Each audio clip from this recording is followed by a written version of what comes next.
tienen clase a las 8:30. Vamos a hablar de síndrome sensitivo deficitario, ¿ya? Primero haremos un recuerdo, como les dije anteriormente, siempre cuando vamos a hacer una práctica tenemos que hacer un recuerdo anatómico o neuroanatómico o neurofisiológico. Tenemos que recordar cuáles son las vías somatosensoriales para que transmitan o llevan el estímulo que vamos a percibir. El término somatosensorial generalmente se refiere a las sensaciones corporales del tacto, dolor, temperatura, vibración y propiocepción, sentido de la posición, que viene a ser el sentido de la posición de las extremidades o articulaciones. Y hay dos vías principales, ¿no? Aquí tenemos en esta imagen el cerebro y vamos a ver dónde está la corteza primaria sensitiva, y en esta corteza sensitiva también tenemos un homúnculo sensitivo, al igual que el motor, ¿ya? Entonces acá tenemos la vía de la columna posterior, lemniscal medial, que va a transmitir la propiocepción, sentido de vibración y tacto fino discriminativo, ¿ya?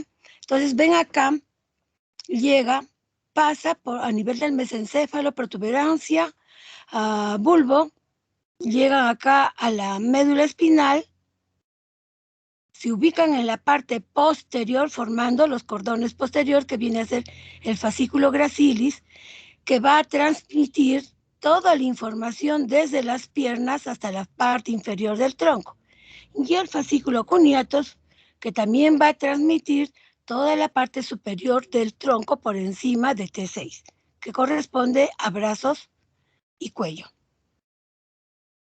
También tenemos acá la otra vía, que viene a ser las vías anterolaterales, que van a incluir al tracto espinotalámico y otros tractos asociados, ¿no?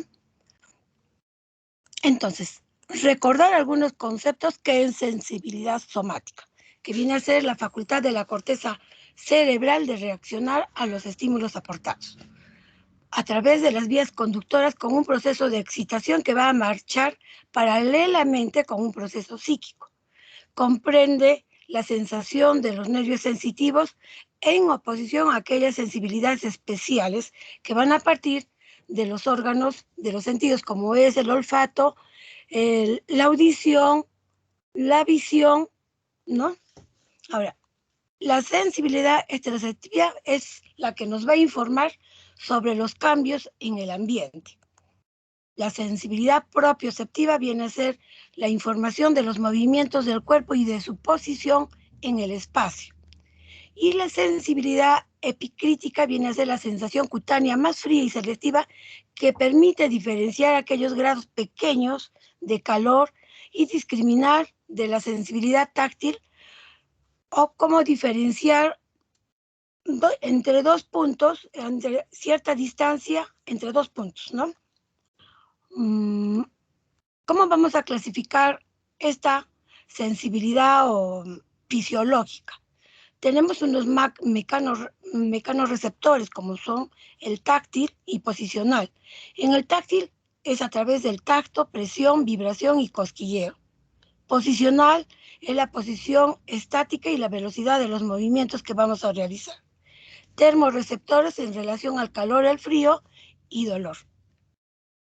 Entonces acá, las vías somatosensoriales se van a encargar o nos van a dar una clínica de parestesias. Las vías lemniscales mediales nos van a indicar un hormigueo, entumecimiento, tirantez en tronco y extremidades. Las vías anterolaterales, dolor agudo, ardiente o punzante. La corteza sensorial primaria, cuando se presente hormigueo, adormecimiento contralateral. Tálamo, un dolor severo contralateral, como es en el síndrome de Dejerin-Rouxel. Luego tenemos la columna cervical. Cuando nosotros examinamos, haremos una flexión forzada de la columna cervical, entonces a veces los pacientes presentarán una sensación de electricidad que va a recorrer por toda la espalda. A eso se llama signo de Lermite. Ahora, cuando hay compromiso de la raíz espinal, habrá un dolor radicular irradiado a un dermatoma, entumecimiento y hormigueo en ese dermatoma, ¿no? Y si es lesión del nervio periférico, habrá dolor, entumecimiento y hormigueo en la distribución sensorial del nervio, ¿no? Acá tenemos estas imágenes, por ejemplo, cuando hay síntomas sensoriales, que puede ser positivo o no, en la corteza cerebral, cuando hay lesiones supraespinales, hemianestesia en el lado contralateral, cuando sobre todo hay problemas en el tálamo, ¿no? También tenemos cuando hay un problema radicular, que en este caso puede ser una radiculopatía de C5, que hay una pérdida sensorial, o puede haber una neuropatía, como compresión cuando es en el túnel del carpo o cuando es una neuropatía peroneal con caída del pie, ¿no? O una neuropatía generalizada, que ya después vamos a hablar de las polineuropatías, y cuando hay un daño a nivel de la médula espinal tendremos diferentes cuadros.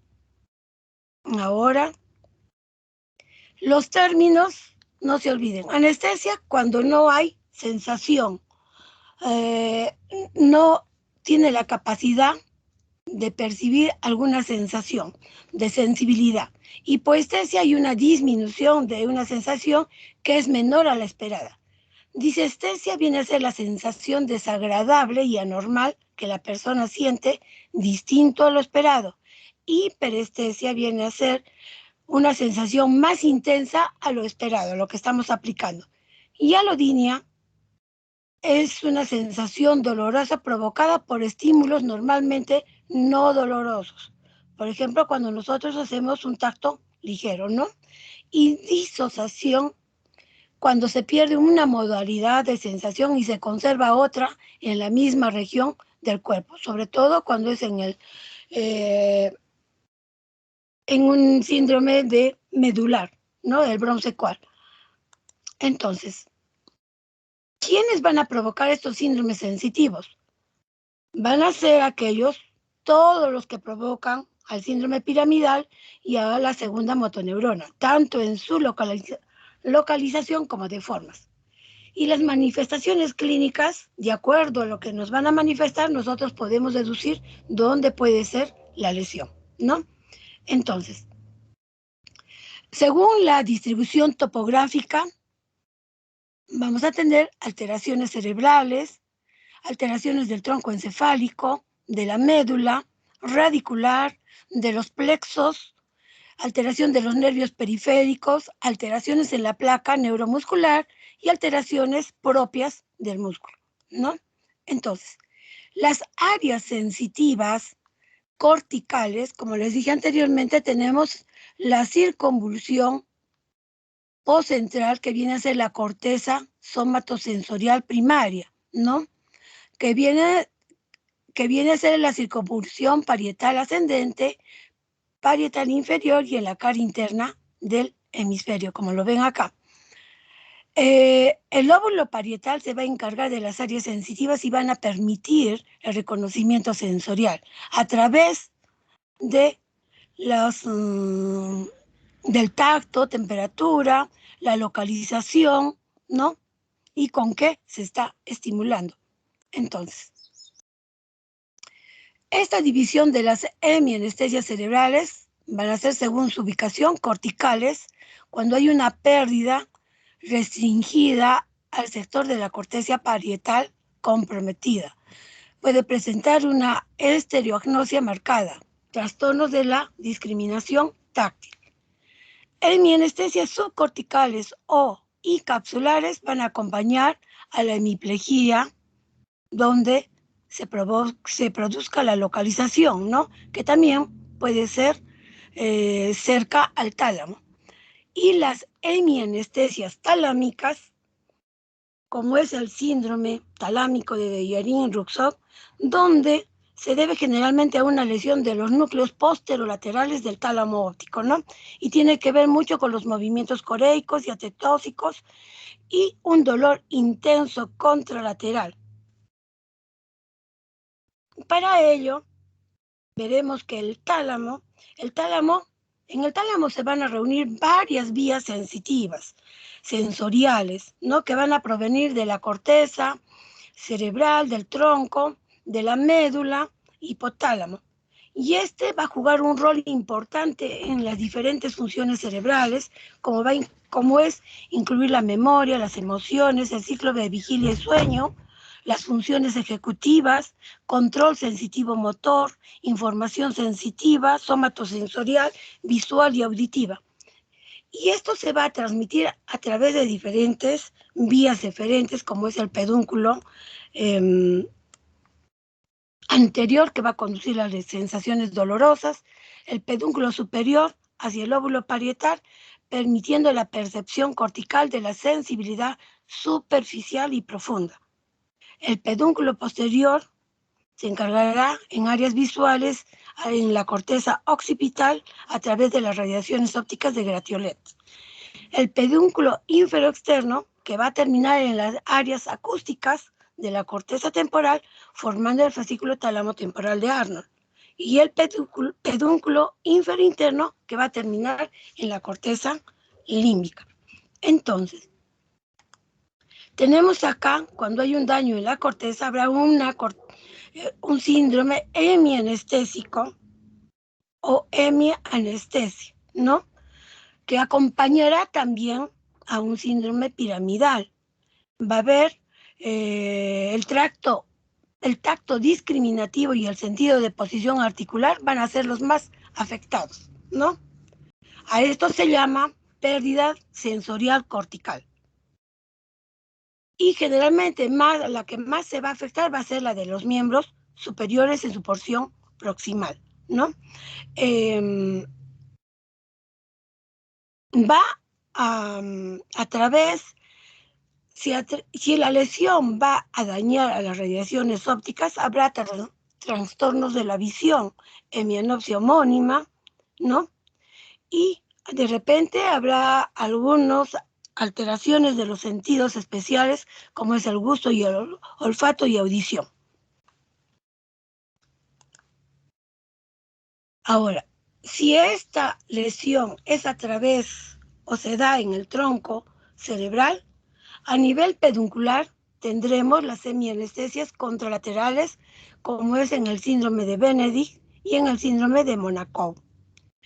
A nivel protuberancial habrá hemianestesia de cara homolateral por compromiso del quinto par y en el síndrome de Miller-Gubler. Y a nivel vulvar, como es en el síndrome de Babinski-Nayot, habrá una hemianestesia contralateral con disociación tabética y puede ser también una siringomiélica, ¿no? Y en el síndrome de Wallenberg también habrá una hemianestesia y una disociación siringomiélica contralateral y una hemianestesia de cara del lado de la lesión. Como vemos acá, cuando es a nivel de la protuberancia, va a haber alteraciones a nivel de la cara, ¿no? Y si es a nivel vulvar, medular, habrá también pérdida de la sensación de dolor y temperatura en el lado opuesto del cuerpo. Entonces, ya hablamos de las alteraciones corticales y también a nivel de tronco encefálico. En las alteraciones de la médula espinal,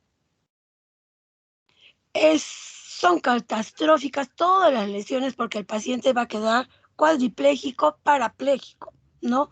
Y va a llevar a una discapacidad permanente. Entonces, acá tenemos una imagen donde vemos a la médula espinal, ¿no? Y también vemos cómo llega el estímulo de los diferentes sitios muscular, de la audición, la luz, cómo a través del cordón posterior va a pasar, cruza hacia la parte anterior a través del tracto espinotalámico lateral o a través del fascículo gracilis y cuneatus para llegar a la parte de la corteza cerebral, ¿no? Y acá vemos también cómo se distribuye estas fibras. Si es a nivel cervical, tendremos aquí en verde el tracto espinotalámico lateral, donde en verde lleva todos los estímulos cervicales, ¿no? Y dorsales, lumbares y el sacro que viene a ser en rojo, ¿no? Igualmente, cuando tenemos el tracto córtico espinal, tenemos en verde, que es más interno, donde van a estar ubicadas las fibras cervicales, luego dorsales, lumbares y al final será las fibras de sacro, ¿no? Y acá tenemos en esta otra imagen cómo se distribuyen los diferentes tractos o fascículos en la médula espinal, en un corte, ¿no? Tenemos acá el tracto córtico espinal anterior, ¿no? Que ya hablamos anteriormente porque es motor. El tracto córtico espinal lateral, que también es motor. Luego tenemos el tracto espinotalámico lateral, donde va a llevar la temperatura, dolor en el lado contralateral del cuerpo, ¿no? El tracto espinocerebeloso, que tendrá que ver con la propiocepción de las extremidades al cerebelo. Y luego los fascículos gracilis, donde está ubicado en los cordones posteriores, tanto el gracilis como el cuneatus. El gracilis llevará tanto del tacto fino, vibración, propiocepción de la extremidad inferior del mismo lado de la lesión. Y el cuneiforme llevará la información de la extremidad superior del mismo lado. Y acá, igualmente, cómo llega la sensación, en este caso acá a través de la raíz motora ventral, capta todos los estímulos para llegar a lo motor que hablamos anteriormente, motor visceral, y lo que nos interesa acá más es la sensación visceral aferente y las vías aferentes sensoriales general, que va a llevar al tacto discriminativo, propioceptivo, a través de la raíz sensorial dorsal o posterior, que va a cruzar y se va a ubicar contralateralmente y viajará a través del espino talámico lateral o a través del cordón posterior, ¿no? Entonces, ¿quiénes nos van a causar un daño o una lesión en la médula espinal? Puede ser traumático por una fractura o luxación de vértebra, una lesión penetrante por herida de arma blanca o arma de fuego o por compresión. Será vascular cuando hay una embolia del disco vascular, infarto de la arteria espinal anterior, infarto de la cuenca a nivel medular, cuando hay una malformación arteriovenosa a nivel dural o espinal o un hematoma epidural. Puede ser infecciosa por un proceso viral o bacteriano. Degenerativo cuando hay trastornos degenerativos en los huesos y en la esclerosis múltiple, que también es una enfermedad desmielinizante, y también neoplásico cuando hay la presencia de una tumoración. Entonces, el síndrome de la médula espinal va a depender mucho de las causas, quién va a provocar esta lesión, si esta lesión va a ser completa o parcial y en qué lugar va a estar ubicado. Y eso va a depender de las manifestaciones clínicas que nos dé el paciente. Ahora, tenemos que tener en cuenta que hay una etapa inicial, temporal, que viene a ser la fase aguda. Generalmente esta fase dura de un día, 24 horas en algunos casos, o puede extenderse hasta una semana a un mes. Esto entre comillas, pocas veces. A esto se le llama choque espinal, ¿no? Y puede determinarse este choque espinal a través de la evaluación de la actividad refleja del esfínter anal. La ausencia de este estímulo del esfínter anal nos confirmará que estamos ante la presencia de una etapa inicial de un choque espinal o shock espinal. ¿Qué va a manifestar el paciente? Generalmente pérdida de todas las funciones medulares, motoras y sensoriales, por debajo del nivel de la lesión. Puede haber parálisis flácida, hipotonía o flacidez, pérdida de los reflejos osteotendinosos, pérdida de toda la sensibilidad por debajo del nivel de la lesión. Y si es una mayor lesión, sobre todo a nivel cervical, puede haber caída de la presión arterial por pérdida del control vasomotor simpático. Y por lo tanto también habrá una alteración o no habrá control de los esfínteres vesical e intestinal, ¿no? Ahora, Una vez, si es un cuadro agudo, que no es muy grande la lesión, va a haber una regeneración parcial de la función de la médula debido a que las neuronas que no se dañan permanentemente van a recuperar el poder de la irritabilidad y la conductividad. Y el edema de tejido neuronal afectado va a ceder. Entonces recién nosotros vamos a encontrar ¿qué cosa? La hiperreflexia, la hipertonía, al igual que cuando hay un síndrome piramidal, ¿no? Y estas lesiones traumáticas mejorarán dentro de las primeras 8 horas con corticoides si es que estas son lesiones traumáticas y no por una enfermedad. Entonces, ¿qué tipo de lesiones vamos a encontrar en la médula espinal? Van a depender del área del segmento afectado. O sea, podemos encontrar un síndrome de sección completa de la médula espinal, un síndrome del cordón anterior, del cordón central, o de una hemisección del cordón o de la médula, ¿no? Como es el síndrome de Brown-Séquard. Entonces, acá discriminemos cada una de ellas. Aquí tenemos a un síndrome de sección transversa medular, ¿no? Y lo que va a dar es una pérdida completa de toda la sensibilidad y el movimiento voluntario por debajo del nivel de la lesión. Y puede ser causado por una fractura, ¿no? Donde esté ubicado por una bala, por una lesión de arma blanca o un tumor. Y como ven acá, está comprometiendo todos los tractos motores sensitivos y los cordones posteriores. Entonces acá tenemos un nivel que vemos por debajo del ombligo que debe estar, por ejemplo, a nivel de T10, ¿no? Que tenemos acá la imagen. Ahora, encontraremos una parálisis bilateral de la motoneurona inferior, habrá una atrofia muscular, ¿no? Alteraciones de las columnas grises anteriores y posiblemente de las raíces nerviosas del mismo segmento. Habrá una parálisis espástica bilateral. Esto es por daño de las primeras motoneuronas, ¿no es cierto? Por el tracto córtico espinal, por debajo de la lesión. Por lo tanto, vamos a encontrar que Babinski bilateral. Y va a depender también dónde encontremos el nivel sensitivo, ¿no? Y habrá ausencia de los reflejos abdominales, cutáneos y superficiales y del cremáster.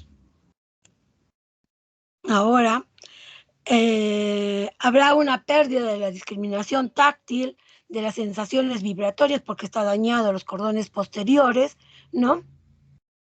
Y también habrá una pérdida de las sensaciones de dolor, temperatura y tacto porque hay una lesión a nivel del tracto espinotalámico anterior y lateral. Y como dijimos, habrá alteraciones de esfínter vesical y intestinal, ¿no? Porque no van a poder controlar esto.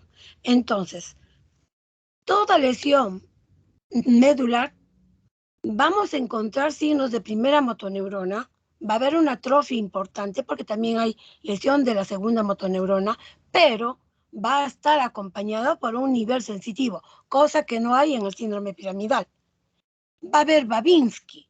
Si es toda la médula, una sección completa, habrá Babinski bilateral. O va a depender mucho de qué lado se lesione para encontrar el Babinski. Y no va a haber control de los esfínteres, sobre todo esfínter vesical, ¿no? Y como también puede presentar alteraciones del intestino, ¿no? Entonces, acá tenemos cuando tenemos un síndrome de cordón central corto.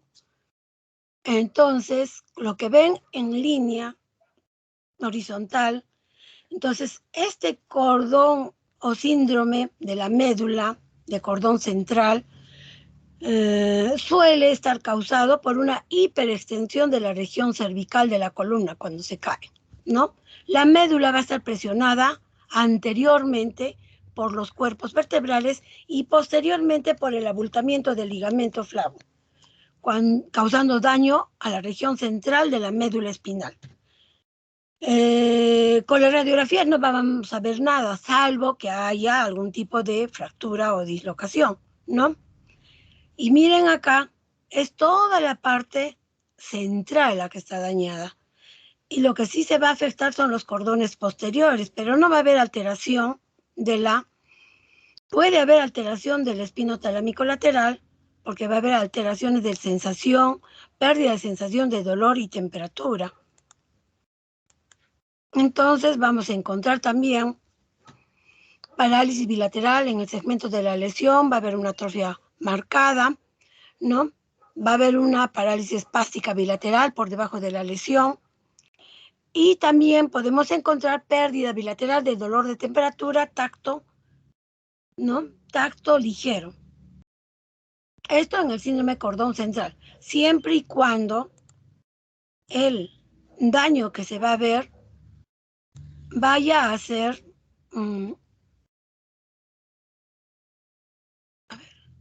si va a ser todo o eso va a abarcar más, ¿no? De tal manera que podemos encontrar más síntomas. Entonces, a ver,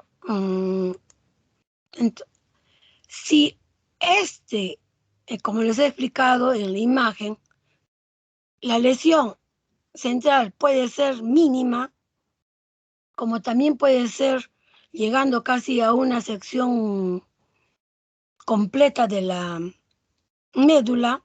Entonces, si esta lesión es a nivel cervical, habrá una distribución clásica en capa, ¿no? Y puede provocar, sobre todo en algún tipo de dermatoma, donde va a haber pérdida de dolor, de la temperatura, ¿no? Y podemos encontrar, como le dije, no solamente alteración del cordón posterior, sino también podemos encontrar ya trastornos mayores del espino talámico lateral, y esto generalmente puede estar causado por un hemangioblastoma, ependimoma, ¿no? Una contusión o una siringomielia, que es la más frecuente que hemos visto. Tenemos acá el síndrome de Bronce-Quart. En el síndrome de Bronce-Quart, lo que vamos a encontrar puede ser por una fractura y luxación de la columna vertebral, por arma blanca o bala. Va a haber una hemisección incompleta. La completa es muy rara. ¿Y qué vamos a encontrar en estos pacientes? Entonces, va a haber pérdida de todas las sensaciones, ¿no? En el lado del mismo lado. Vean que está dañado en el lado derecho. Entonces habrá pérdida de todas las sensaciones y parálisis con hipotonía, ¿no? Habrá pérdida de la discriminación táctil vibratoria y propiocepción y parálisis espástica, porque hay compromiso motor, también hay compromiso de los cordones posteriores, ¿no? Y es del mismo lado. Pero acá tenemos el espino talámico lateral. Por lo tanto, cuando tenemos del tracto espino talámico lateral, el dolor y la temperatura se manifiesta contralateralmente. Entonces encontraremos pérdida de dolor y temperatura y sensibilidad táctil deteriorada en el lado contralateral. Encontraremos Babinski ipsilateral donde sea el daño motor, ¿no? Y habrá pérdida, dependiendo de la lesión, si es a nivel de los cervical o dorsal alto, habrá pérdida de los reflejos cutáneos abdominales y de reflejo cremastérico, ¿no? Y habrá también Babinski. Ahora, y encontraremos una banda ipsilateral de anestesia cutánea en el segmento de la lesión. Habrá una pérdida del mismo lado de la lesión de la discriminación táctil y vibratoria por compromiso de los cordones posteriores. pérdida contralateral de las sensaciones de dolor y temperatura por debajo del nivel de la lesión que hemos visto en la imagen, y una pérdida contralateral, pero no completa, de la sensación táctil, ¿no? Lo que estaba subrayado en verde. También tenemos cuando hay una lesión a nivel del cordón posterior. Y esta lesión a nivel del cordón posterior va a haber una pérdida de la vibración y sentido de posición por debajo del nivel de la lesión, ¿no? Y va a comprometer los tractos córtico-espinales laterales también, causando debilidad de una motoneurona, ¿no? Y esto puede ser por trauma, presencia de algún tumor, puede ser también por la esclerosis múltiple, una lesión desmielinizante, y generalmente ocurre cuando hay una deficiencia vitamínica B12. Y en esta deficiencia de vitamina B12, además de que tienen como una ausencia de reflejos y tienen una ataxia sensitiva por daño en los cordones posteriores, entonces si corregimos esta vitamina B12, podemos todavía regenerar esto y el paciente se puede recuperar, ¿no? También puede ser por una tabes dorsal, en el caso de la presencia de una sífilis terciaria. Y aquí tenemos cuando hay una sección en el cordón anterior, donde va a dañar a las vías anterolaterales, causando pérdida de la sensación de dolor y temperatura por debajo del nivel de la sección, de la lesión. No va a ser contralateral porque ambos lados están comprometidos, ¿no es cierto? Y también habrá alteraciones de la segunda motoneurona porque está por debajo de la lesión, está en el asta anterior, recuerden eso. Y también puede haber compromiso motor porque está comprometido el tracto cortical anterior, ¿no? Como también puede ser por el tracto cortical lateral. Y esto generalmente puede presentarse por traumatismo o un infarto de la arteria espinal anterior o por la presencia de una placa desmielinizante anterior, ¿no? Ahora hablaremos de lo que viene a ser las raíces espinales. Entonces, primero, siempre hacer un recuerdo. En esta vértebra, por ejemplo, tenemos acá el disco intervertebral, tenemos la faceta por donde va a ocurrir, a pasar o apoyarse y va a proteger toda esta estructura ósea a la médula, ¿no? Pero también tenemos que tener en cuenta que aquí tenemos el nervio espinal, ¿no? Porque acá está el agujero de conjunción y a la salida del nervio espinal es donde nos va a manifestar o donde vamos a encontrar una clínica de radiculopatía, ¿no? Ahora, en ese nervio espinal hay una rama anterior y hay una rama posterior. La rama posterior es la que lleva más la sensibilidad, sí, todo lo que se absorbe, y en la rama anterior que tiene que ver con lo motor, ¿no es cierto? Y si vemos acá en esta otra imagen, vamos a ver cómo está protegida acá la médula y va a ver la emergencia del nervio espinal, ¿no? Y en la emergencia del nervio espinal vamos a ver que va a estar acompañada de la arteria vertebral al momento de salir. En este cuadro que está en azul, vean acá que está en grande la arteria vertebral, ahí va a estar acompañada la arteria espinal segmentaria, la arteria radicular, el ganglio espinal, ¿no? Y la arteria espinal anterior, que va a estar a nivel de la médula y que van a discurrir por todo el agujero de conjunción. Entonces, ¿qué tipo de alteraciones radiculares vamos a encontrar? Pero para ello tenemos que saber cuántas vértebras hay, ¿no? Y a qué nivel se puede puede ocurrir estas alteraciones. Ustedes deben haber escuchado cuando hay una radiculopatía o hay una hernia discal. Puede ser cervical, puede ser lumbosacra. Entonces tenemos que saber para eso los dermatomas a los cuales por los cuales discurren estos nervios espinal, y eso nos va a ayudar a nosotros localizar indirectamente qué vértebra es la que se está comprimiendo este nervio espinal, ¿no? También hay que tener en cuenta que la médula espinal termina a nivel de L1 y el saco dural a nivel de S2, ¿no? Entonces, sabemos que hay una estrecha relación entre la médula y la estructura que la contiene. Entonces, la radiculopatía relativamente leve o de aparición reciente puede causar cambios sensoriales sin déficit motor. Si hay una radiculopatía crónica, va a provocar atrofia, fasciculaciones y va a haber una disminución de la sensibilidad en un dermatoma afectado, ¿no? O si esta hernia no solamente es única y puede haber varias, se van a superponer algunos dermatomas y nos pueden hacer pensar que puede ser solo uno o no. Tenemos que hacer un examen más minucioso de los dermatomas.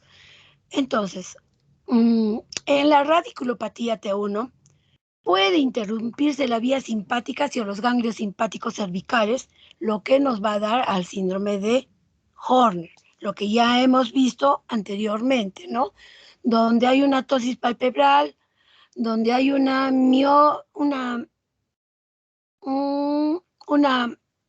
pupila miótica y una alteración de la sensibilidad de sudoración en la cara, ¿no? Entonces, la afección de múltiples raíces nerviosas por debajo del L1 va a constituir el síndrome de cola de caballo. Entonces, en esa imagen, acá vamos a ver un mapa de los dermatomas, ¿no? Tenemos acá, sobre todo lo que es extremidad superior, hombro, corresponderá a lo que es C5, el antebrazo corresponde la cara anterior a C6 y la parte posterior a C7, C8. Igualmente que va a corresponder en antebrazo, vamos a tener a C6, C7, C8 hasta T1, ¿no? Y en la extremidad inferior tenemos que en la parte del muslo encontraremos lo que es L1, L2, L3, dependiendo si es anterior, medial o lateral.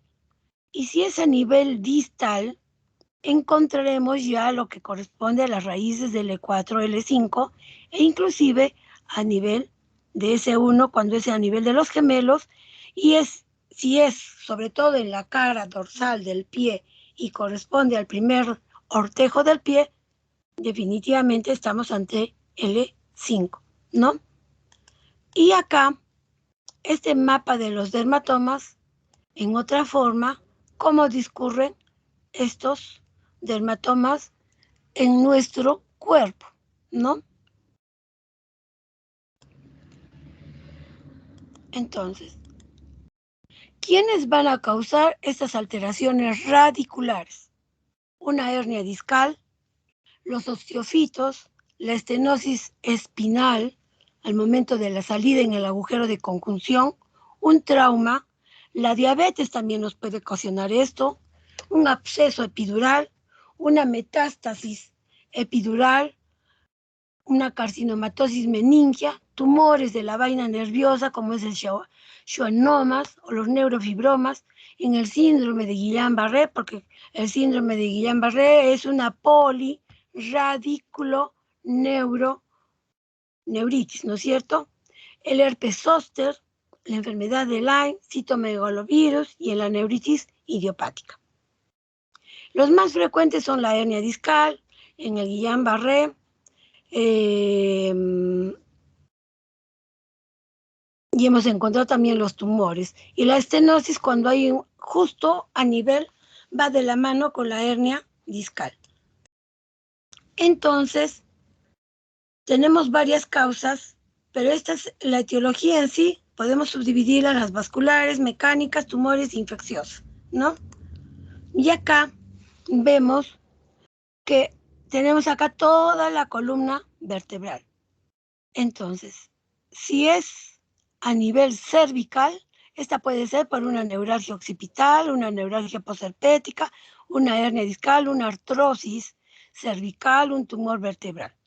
Si es a nivel dorsal, encontraremos por tumores, la causa puede ser por tumores vertebrales, infecciosos o abscesos, por la neuropatía diabética, una neuralgia posherpética y la hernia discal. Si es a nivel lumbar, puede ser por una artrosis lumbar, una hernia discal, un quiste sinovial, tumores retroperitoneales, las infecciones, el herpes zóster o fracturas. Y otras causas pueden ser, como les dije anteriormente, el Guillain-Barré, procedimientos ortopédicos, una radiculalgia por inyecciones, ¿no? O el momento de realizar un procedimiento intradural por anestésicos. Entonces, acá cuando vemos esta etiología mecánica, que es por compresión postraumática o desplazamiento de la vértebra, que es lo que se llama una listesis, ¿no? O seguimos con la causa mecánica por accidentes, violencia, deportes. Un 65% van a ser de región, a nivel de la región cervical, como ven en estas imágenes, ¿no? Cuando caen, cuando hay un accidente automovilístico, un 15% corresponderá a las lesiones de columna dorsal, 15% a la unión tóraco-lumbar, otro 15% será lumbosacro, y las regiones más frecuentes lesionadas son C4, C6 en la unión cráneo-cervical, cérvico-torácico y tóraco-lumbar. Estas lesiones van a causar una lesión, y esta lesión primaria va a ser debido a la transferencia de esa energía mecánica que va a provocar esta lesión. Y la lesión secundaria será por hipoxia y disminución de la perfusión o la irrigación, causando una isquemia medular, ¿no? Acá también tenemos que estos mecanismos, ¿me están escuchando? Sí, ¿no? Sí, no me he perdido. Ay, ay, gracias. Ya. Estos mecanismos, por una lesión caída, puede ser acá, como vemos, por una flexión, caída de las gradas. Vean acá en la columna, hay un aplastamiento y puede haber una listesis posterior, por una extensión que hemos visto anteriormente, por un estiramiento, aquellos pacientes que intentan suicidio, por una compresión cuando caen, ¿no? Por una rotación también cuando hay una caída acá, o por una flexión lateral, lo mismo cuando, sobre todo en los pacientes con epilepsia que pueden presentar sus crisis en cualquier momento, están caminando, presentan y hay una flexión lateral, ¿no? Y cuando es infeccioso, vemos que la incidencia es un 0.2 a 1.2 por 10.000, 10.000 casos. Siempre va a haber esta tríada: dolor, fiebre y déficit neurológico. Puede haber cefalea y rigidez de nuca. Generalmente, esto es por contigüidad, por el trauma directo, por alguna, si es que puede ser infección por vía hematógena, ¿no? ¿Y quiénes son los factores predisponentes? La diabetes, las alteraciones inmunológicas, las enfermedades crónicas y adicción a drogas. Y cuando es este tipo de infección, generalmente es por un 50% es por el estafilococo áureo y también por el enterocolis, pseudomonas y proteus. Y si es vascular, quizás sea por anticoagulantes, los mismos traumatismos van a conllevar a que haya un hematoma probablemente, la punción lumbar si no tenemos cuidado de ver si hay alteraciones, puede ocasionar una hemorragia en el espacio epidural. Esta hemorragia va a ser un acúmulo de sangre, lo cual va a ser como si fuera una tumoración, por lo tanto va a causar un dolor radicular de comienzo agudo y puede haber signos de trastornos de la médula, ¿no? El hecho de que el paciente esté en tratamiento con anticoagulantes o haya un traumatismo o hagamos una punción lumbar, va a haber que haya una hemorragia. Esta hemorragia va a actuar como si fuera una tumoración, un proceso expansivo, por lo tanto va a haber acumulación de sangre, puede ser pequeña e ir en aumento, va a ocasionar dolor y esto va a seguir aumentando de tamaño y va a causar una compresión medular si es que continúa aumentando, ¿no? Ahora, la localización generalmente son intradurales, durales, extradurales o complejas. O por anatomía patológica, si hacemos esto, veremos que pueden ser hemangiomas cavernosos, hemangiomas capilares o lesiones arteriovenosas, ¿no? O también por las malformaciones arteriovenosas, las que van a estar en la lesión. Ahora, la hernia discal puede ser por un desgaste, por un traumatismo directo, como tenemos acá, o cuando el paciente es un trabajador que cuando era joven, bueno, cuando uno es joven no tiene ningún síntoma, ¿no? Y cuando llega a cierta edad, recién comienza a presentar las manifestaciones de dolor lumbar y por el trabajo se olvidan. Solo cuando esto ya avanza, recién acuden al médico, ¿no? Sobre todo en los estibadores que levantan cosas pesadas, que trabajan en las minas, también va a causar una presión de la vértebra superior e inferior y por la fuerza que se va a ocasionar en el núcleo pulposo. Este núcleo pulposo va a estar débil, roto, se va a herniar. Al herniarse va a comprimir los nervios cercanos al disco y va a provocar un dolor intenso, ¿no? Y esto viene a ser la fisiopatología de la hernia discal. Luego, las localizaciones más frecuentes son a nivel cervical C5, C6, C6, C7. A nivel lumbar L4, L5, L5, S1. El 1 a 2% es debido a lumbalgia en adultos causados por hernia discal. Puede comprimir el agujero de conjunción, como ven acá, como puede comprimir una rama nerviosa de la médula cuando es a nivel lateral, y si es a nivel medial, comprimirá varias ramas de todo el conducto dural. Ahora, clínicamente dijimos que hay dolor, ¿no? Es un dolor en un 88 al 96%. Hay una debilidad, un 75-86% en un grupo muscular, por lo tanto va a haber una hipotonía. Va a haber déficit sensorial, un 51-80%, por lo tanto encontraremos una hiperestesia cutánea en franca o en un dermatoma, hipoestesia, difusión antonómica y los reflejos osteotendinosos los podemos encontrar disminuidos o abolidos. Ahora hablaremos de lo que viene a ser plexo braquial y lumbosacro. Sabemos que tenemos a la médula, hay la emergencia del nervio espinal, tenemos a nivel radicular, ¿no es cierto? Y hemos visto las causas de las radiculopatías, que pueden ser por múltiples causas. Entonces, veremos ahora lo que es plexo braquial y lumbosacro. La emergencia de varios nervios espinales a nivel cervical y a nivel lumbar van a formar, ¿no?, los plexos principales y los nervios periféricos. Y esto vamos a encontrar, entonces, unas lesiones nerviosas específicas. Por eso es necesario tratar de ver. El plexo braquial va a estar formado por raíces de C5, C6, C7, C8 y T1.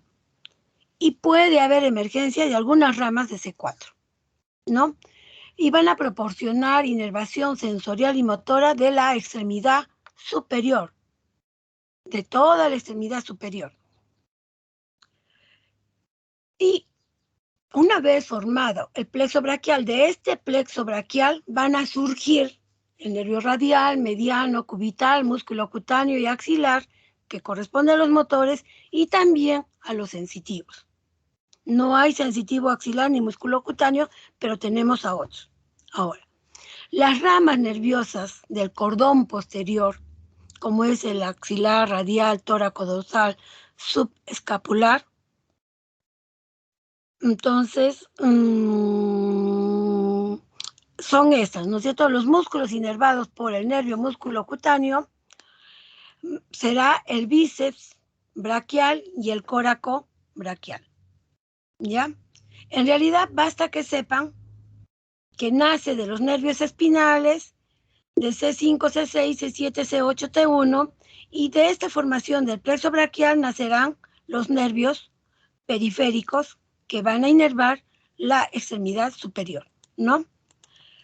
Ahora, también hay un plexo cervical, que no lo vamos a, solamente es para conocimiento, que nace del cordón, del nervio craneal 12 y también de la cervical 1, 2, 3, 4 y algunas ramas de C5, ¿no? Que van a inervar sobre todo a los músculos de cuello. Acá tenemos en esta imagen la formación del plexo braquial. Y esta formación del plexo braquial, al final de los troncos superior y de los troncos secundarios, o los cordones, vamos a ver que van a nacer los nervios periféricos que van a inervar a toda la extremidad superior, ¿no? Ahora, ¿quiénes van a causar un daño o cuál es la etiología de estos plexopatías braquiales? Los supraclaviculares van a ser cuando hay un trauma en el nacimiento, el trauma en sí, una caída, mal posicionamiento del brazo intraoperatorio, el síndrome de Pancoats, la salida torácica neurogénica. Y si es infraclavicular, puede ser posirradiación, linfadenopatía metastásica, bloqueos regionales, osificación heterotópica. Y si es retroclavicular, generalmente son por fracturas medioclaviculares. Y si hay una localización difusa, puede ser por una miotrofia neurálgica, una miotrofia neurálgica hereditaria, por una neuropatía diabética, por tumores neoplásicos primarios del nervio periférico. Y aquí vemos estas imágenes, sobre todo, cuando es obstétrico y nacen los bebés con estiramiento, cuando hay una lesión por estiramiento de plexo braquial superior, podemos encontrar la parálisis de Duchenne cuando hay debilidad, sobre todo del tronco superior, porque es proximal de C5, C6, o una parálisis de Klample debido a una debilidad distal de C8, T1. Como dijimos, puede ser por traumas, va a haber por una tracción cerrada, lesiones cuando están jugando, hay lesiones deportivas, ¿no? Y las parálisis por una mala posición del brazo intraoperatorio, en el posoperatorio, ¿no? Por mala colocación del brazo durante la cirugía, por el síndrome de Pancoast, que es un tumor apical, que es un carcinoma de células pequeñas que se pueden extender al plexo braquial supraclavicularmente, ¿no? Y al síndrome de salida torácica por la tos, ¿no? Va a haber un síndrome clínico complejo que se va a caracterizar por diversos síntomas y signos neurovasculares en la extremidad superior. Y también dijimos que tenemos al plexo lumbosacro, que va a dar raíces a nivel de L1, L2, L3, L4, L5 y todas las raíces del sacro de 1, 2, 3 y 4, ¿no? Y vamos a tener acá el nacimiento del nervio ciático, y del nervio ciático nacen el nervio tibial y el peroneo común. Pero también tenemos al nervio femoral, al nervio obturador y al pudendo, ¿no? Ahora, ¿quiénes pueden causar una plexopatía lumbosacro? Un trauma, cuando hay una injuria pélvica. Una cirugía pélvica de cadera o posición de litotomía. Por malignidad y radioterapia, cuando hay una radioterapia colorectal, ginecológica, próstata o linfoma o metástasis. Inflamatorias también tenemos acá la miotrofia diabética, ¿no? El síndrome de Brunns-Garland, neuropatía radiculoplexo lumbosacro idiopática y por hematomas retroperitoneales o absceso del psoas.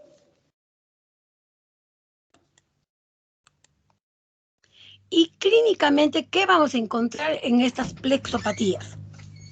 Va a haber disestesias, tipo hormigueo, debilidad, hiperestesia, hipoestesia, con relación con la porción del plexo braquial comprometido.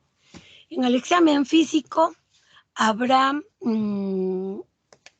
tenemos que hacer una inspección bien minuciosa de toda la masa muscular y ver si hay atrofia o hipotrofia y presencia de fasciculaciones para poder determinar dónde puede ser más o menos el daño del plexo, ¿no? Si hay flacidez, hiporreflexia y también evaluar la sensibilidad.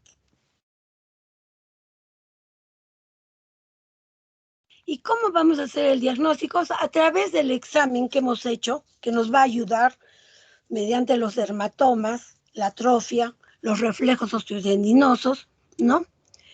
Y también por una electromiografía para poder capturar qué lesión o qué ramas están tomadas, si es de tronco superior, si es de tronco secundario, donde vamos a encontrar los cordones anterior, medial, lateral y posterior, no anterior, y no, también nos ayudaremos con una neuroimagen como es la resonancia. Si este cuadro es agudo, pediremos una resonancia de plexo braquial o lumbosacro para poder determinar qué es lo que está causando eso, ¿no? O ecografías musculoesqueléticas. Y cuando tenemos o estamos pensando en una parálisis diafragmática, una radiografía de tórax que nos va a ayudar. Ahora hablaremos de los nervios periféricos. Las neuronas primarias del sistema somatosensorial de las extremidades y el tronco se encuentran en ganglio de la raíz dorsal, ¿no es cierto? Entonces, cuando hay una lesión de este nervio periférico, también encontraremos alteración en la sensibilidad. Y también vamos a encontrar un daño importante, una atrofia, hipotrofia. Recuerden que esto es lesión de segunda motoneurona. Y en la lesión de segunda motoneurona, lo que más encontramos y que se va a diferenciar de la primera es la atrofia marcada que va a presentar y la presencia de fasciculaciones, ¿no? Entonces tenemos que ver dónde está localizada probablemente esta lesión, según lo que nos va a informar el paciente, ¿no? Y sabemos que estos nervios periféricos se van a clasificar en 4 grupos, según su diámetro, la lesión, según la velocidad de conducción y tacto, las fibras de la terminación sensorial, secundaria del uso muscular y las fibras motoras. Solo es conocimiento, nada más, porque eso no lo vamos a poder ver nosotros, no lo vamos a poder objetivar. Entonces, en estos nervios periféricos vamos a encontrar alteraciones. Va a haber una degeneración valeriana, donde se van a afectar las fibras mielínicas que van a conducir la información táctil y propioceptiva, generando parestesias o hipoestesias. O por el contrario, lesionar a las fibras amielínicas que van a conducir dolor y temperatura, produciendo hiperalgesia, disestesia o sensación urente. Otro tipo de lesiones que pueden ocurrir en las neuropatías va a ser la destrucción de la cubierta del nervio, como es la vaina de la mielina, ¿no? O una parte de la neurona que viene a ser el axón. Por lo tanto, va a provocar un retraso o impedimento de que las señales viajen a través de los nervios hacia el sistema nervioso. Entonces, vamos a encontrar diferentes patologías de estos nervios periféricos. Puede ser una polineuropatía, puede ser una mononeuropatía por compresión o atrapamiento o una mononeuropatía múltiple. Y entonces veremos acá diferentemente. La polineuropatía, los nervios periféricos se ven afectados en todo el cuerpo y el compromiso es en varios, ¿no?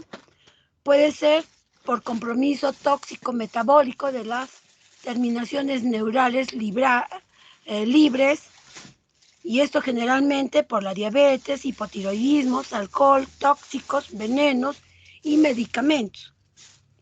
Y cuadro sensitivo motor o mixto,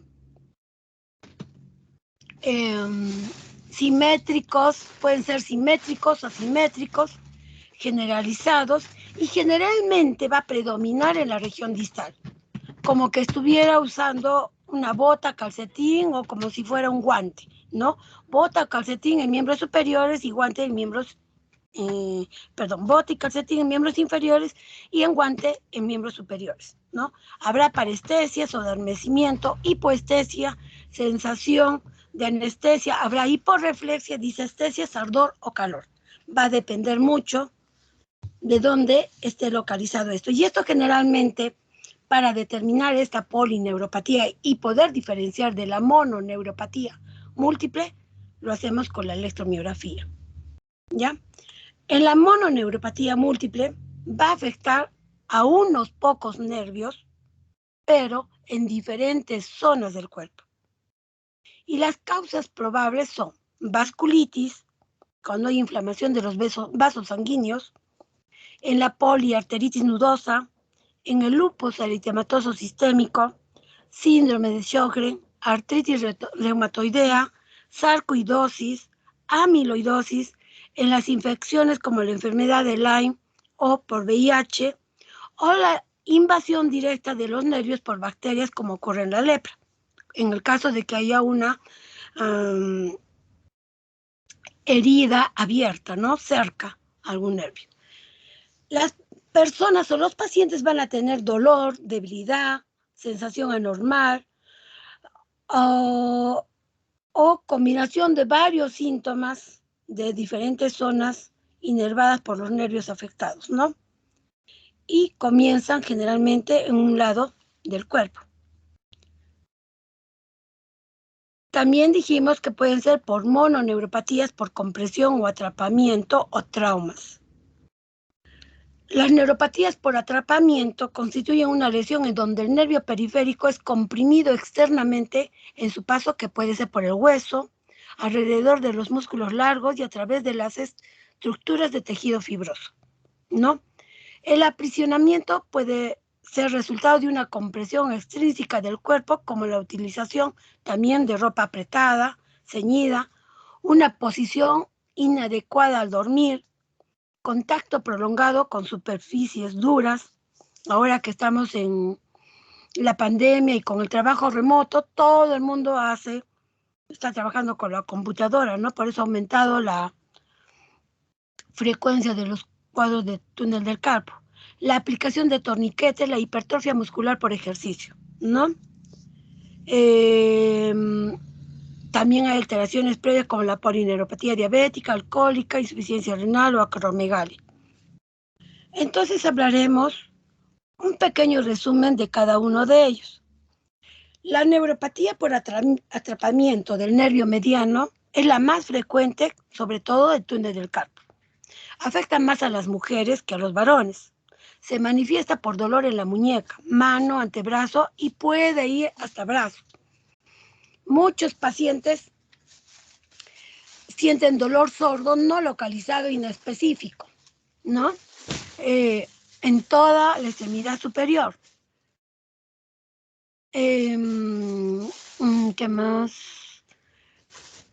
Esta sensación de dolor o parestesia que despiertan al paciente en la madrugada o en la noche, ¿no? Se distribuye en la porción medial del dedo pulgar, índice y medio, y en la porción medial del dedo anular.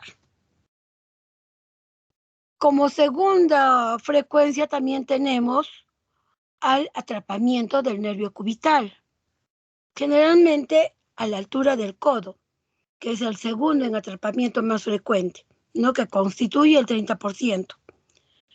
La manifestación motora adquiere importancia, sobre todo porque vamos a ver alteraciones en los músculos intrínsecos de la mano. Va a haber un entumecimiento nocturno intermitente de la mano, sobre todo cuando hay una flexión de la mano y la pérdida de fuerza de los músculos, ¿no? De los últimos dedos de la mano en la región hipotenar, que viene a ser los signos clínicos que van a presentar estos pacientes. O cuando hay una parálisis del nervio radial, ¿no? A lo que le llamamos parálisis del sábado por la noche, que es causada por compresión del nervio contra el húmero, cuando sobre todo los que salen a divertirse o han tomado mucho, se quedan dormidos, no recuerdan cómo, pero el brazo queda detrás del respaldo de una silla o se duermen encima de ella en una posición tal que van a provocar una compresión de este nervio. Y el síntoma típico de esto va a ser caída de la muñeca, de la mano, ¿no? Debilidad de los extensores de la muñeca y de los dedos de la mano, y va a haber una pérdida sensitiva en la cara dorsal del primer músculo interóseo. La neuropatía del peroneo es otra mononeuropatía por atrapamiento. Generalmente es una de las más frecuentes en miembros inferiores. Y es la tercera causa a nivel general de neuropatías por compresión. El paciente va a tener un pie caído, generalmente es de curso agudo, hay ausencia para la dorsiflexión del pie y parcial de los dedos, la debilidad se restringe a la eversión de tobillo y dorsiflexión del dedo, del primer ortejo del pie, la inversión del tobillo, flexión del dedo del pie y flexión del plantar están normales. Y esto es causado sobre todo por una compresión externa alrededor del cuello fibular, trauma de la rodilla, lesión intraoperatoria o tumores del nervio y vasculitis. Y otra causa también es el túnel del tarso, ¿no? El síntoma más frecuente es el dolor perimalleolar. En el curso del síndrome hay dolor de los gastrocnemios o de la rodilla. El dolor se presenta en la noche y al caminar con parestesias urentes en la planta del pie que mejoran con el reposo, ¿no? Y para poder clínicamente, al ver estos pacientes, podemos distinguir dónde puede ser el nervio, pero muchas veces hay una superposición. Digamos que tenemos a un paciente con una polineuropatía, pero además de eso, de repente tiene un túnel del tarso. Entonces, con la electromiografía tenemos que ver qué músculos están comprometidos para poder diferenciar si es por la polineuropatía o hay una mononeuropatía por atrapamiento, ¿no? Ahora, las causas son múltiples. Pueden ser hereditarias o adquiridas, que ya hemos hablado, ¿no? Dentro de las hereditarias tenemos a la enfermedad de Charcot-Marie-Tooth, que va a afectar a los nervios motores y sensoriales, va a causar debilidad en el pie y los músculos localizados en la parte inferior de las piernas o brazos, va a haber deformidad en los pies, va a dificultar dificultad, ¿dónde estás? Para caminar y va a haber caídos. Y esto lo vemos sobre todo en los niños. La mamá nos va a informar que de repente está caminando, quiere correr y se cae, ¿no? Pero en los adultos lo que vamos a encontrar va a ser daños en los músculos de la mano, ¿no? No va a haber una cura de la neuropatía hereditaria. Solamente tenemos que prevenir que no haya más deterioro en estos pacientes. Ahora, la neuropatía adquirida son las más comunes, son por los traumas, las infecciones, o enfermedades autoinmunes, las enfermedades sistémicas, medicamentos, trastornos vasculares, el desequilibrio vitamínico, que también por la deficiencia de vitamina B12 puede ocasionar estos problemas de neuropatía, y el alcoholismo, ¿no? Donde va a haber una deficiencia de la vitamina B6, sobre todo.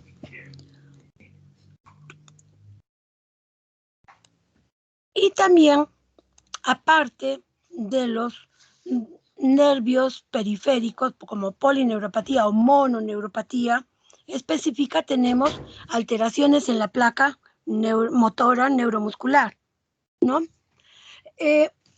Hay una sinapsis especializada que va a transmitir los impulsos eléctricos desde el nervio terminal al músculo esquelético, ¿no?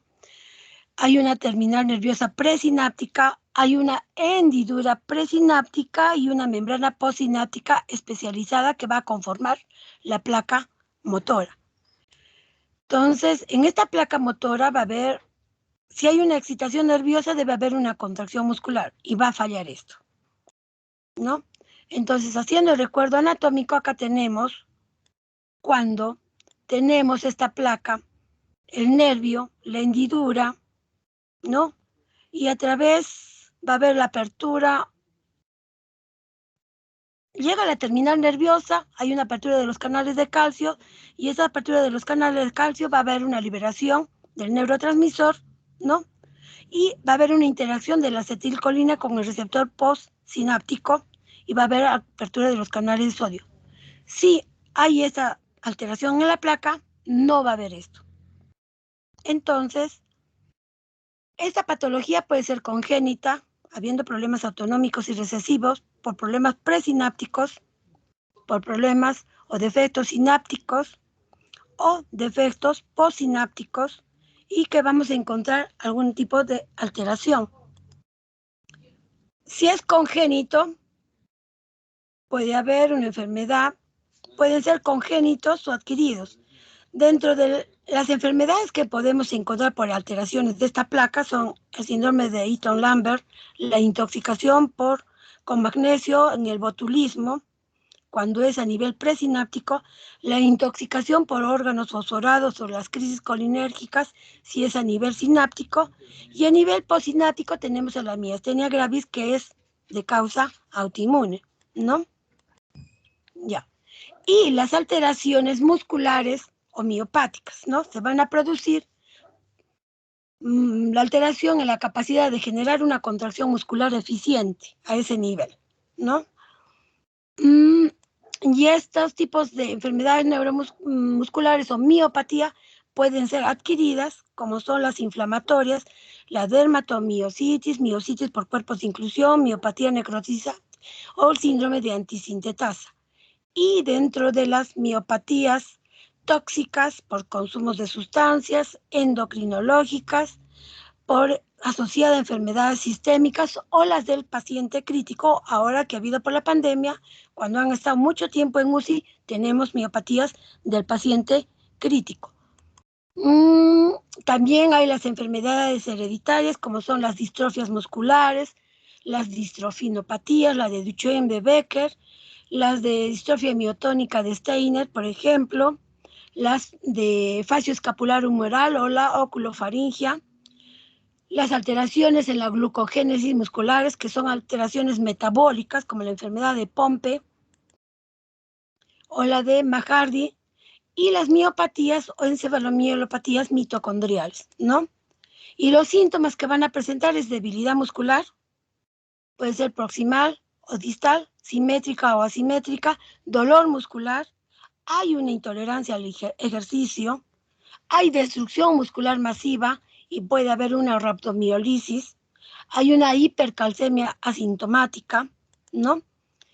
Y este diagnóstico lo vamos a hacer a través de la anamnesis por los antecedentes familiares, el consumo que hay, la evolución, cómo apareció, si ha ido aumentando, si es agudo, es crónico, si afecta a otros órganos, ¿no? Al examen físico. Y nos vamos a ayudar con el examen de la electromiografía, de las enzimas musculares como es la CPK, la DHL y la aldolasa. Y también con la electromiografía para ver los músculos y si está si están sobre todo que hay para poder observar si hay una inflamación o atrofia muscular o está afectada esta zona y hay interposición de grasa a ese nivel. Por eso nos ayuda la resonancia, sobre todo para ver en las partes proximales, en hombros y caderas, ¿no? Y la biopsia de músculo que nos va a ayudar, además de las enfermedades musculares hereditarias, tenemos que hacer estudios genéticos. En el caso de las distrofias de Duchenne, de Steiner o las de fascio escápulo humeral, entre otros. Creo que con eso he terminado para correr. ¿Ya? Chicos, que tengan suerte. Y Nicole, todo esto tengo que pasarle a la doctora Olenka. Sí, doctora. Ya, gracias. Y me han hecho correr rápido. Muchas gracias, doctora. Ya. Para que tengan sus clases. De nada, hasta luego. Gracias, doctora. Hasta luego. Hasta luego, chicos. Cuídense. Doctora, una pregunta. Dime. Doctora, una pregunta, disculpen. En el caso del síndrome del túnel carpiano, ¿cuál sería el tratamiento?